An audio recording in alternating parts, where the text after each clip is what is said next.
కాళేశ్వరం వెళ్లి ఇంకా ఏమైనా కూలిందా మిగిలిందా అని చూసి వచ్చారా అంటూ తెలంగాణ సీఎం రేవంత్ రెడ్డి చురుకలంటించారు. నిన్న కేటీఆర్ బృందం మేడిగడ్డకు వెళ్లడంపై కౌంటర్ ఇచ్చారు. రేవంత్ హరీష్ రావు సభను సభ్యులు తప్పుదోవ పట్టించే ప్రయత్నం చేస్తున్నారని, మోటార్లకు మీటర్ల విషయంలో వాళ్ళేదో కేంద్రంతో నిలబడి కొట్లాడినట్లు మాట్లాడుతున్నారని చురుకలంటించారు. ఇది అబద్ధం, వారి తప్పులను కప్పిపుచ్చుకోవడానికి సభలో బుకాయించడం సరికాదన్నారు.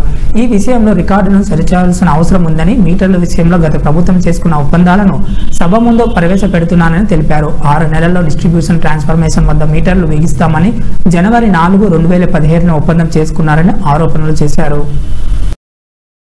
అడుగుతాం అయితే ₹1,00,000 1,00,00,000 అవినీతి ఎట్లా జరిగింది? రాహుల్ గాంధీ గారు లీడర్ కాదు రీడరు అని ఇట్లాంటి మాటలు వీళ్ళే మాట్లాడారు. ఇప్పుడేమంటుండు? ఇప్పటి వరకు మేము ₹94,000 కోట్ల కాళేశ్వరం ఖర్చు పెట్టినామంటున్నాడు. అప్పుల లెక్క ఏదైతే చెప్తుండో అమ్ముకునే లెక్కలు చెప్తలేడు. మా పాలమూరు జిల్లా ప్రాజెక్టులు పూర్తి కాకపోవడానికి వీళ్ళ దుర్మార్గం కారణం కాదా? విద్యుత్తులో కేంద్ర ప్రభుత్వాన్ని మేము ఏదో పోరాటాలు చేసినామని తప్పుడు ఒప్పందాలు ఏమేం చేసిండ్రో, మీటర్లు పెట్టడానికి ఒప్పుకున్న అనుమతులు ఏంటో అన్ని లెక్కలు తీసి ఇదే సభలో పెట్టి అడుగుతాము. ఇప్పుడు మీ ద్వారా వారు నిజంగానే చాలా నిజాయితీగా నడుపుంటే నేను ఒక్కటే మాట అడుగుతున్నా. బతుకమ్మ చీరల మీద, కేసీఆర్ కిట్ల మీద, గొర్రెల పంపకాల మీద, ఈ 3 పథకాల మీద మీరు గొప్ప పథకాలు అంటున్నారు కదా, దీని మీద విచారణకు సిద్ధంగా ఉన్నారా? దీని మీద సమాధానం చెప్పండి అని నేను అడుగుతున్నా అధ్యక్ష.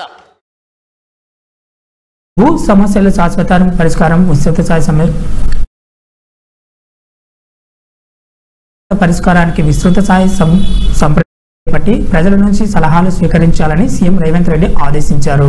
అఖిలపక్ష సమావేశం ఏర్పాటు చేసి అందరి అభిప్రాయాలతో సమగ్ర చట్టం తయారు చేయాల్సిన అవసరం ఉందన్నారు. పైలట్ ప్రాజెక్టుగా ఒక మండలంలో భూ సమస్యలన్నీ అధ్యయనం చేయాలని, అవసరమైతే శాసనసభలో చర్చించి తుది నిర్ణయం తీసుకుంటామని స్పష్టం చేశారు.